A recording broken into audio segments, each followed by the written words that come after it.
কুমিল্লা থেকে অপহৃত ৭ বছরের এক মাদ্রাসা শিক্ষার্থীকে অপহরণের ৮ দিন পর জামালপুর থেকে উদ্ধার করেছে র্যাব ১৪।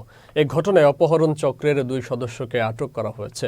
শনিবার রাত ১১টার দিকে এক প্রেস ব্রিফিংয়ে তথ্য জানান র্যাব ১৪ এর জামালপুর ক্যাম্পের কোম্পানি কমান্ডার শেখ মুত্তাজুল ইসলাম। তিনি জানান, গত ২১ জুন কুমিল্লার মনোহরগঞ্জ থানা এলাকার একটি মাদ্রাসা থেকে ৭ বছর বয়সী রাসেলকে অপহরণ করা হয়। পরে তার মুক্তিপণের জন্য ১৫ লাখ টাকা দাবি করা হয়। এই ঘটনায় শিশুটির মা রোজিনা বেগম থানায় একটি মামলা দায়ের করেন।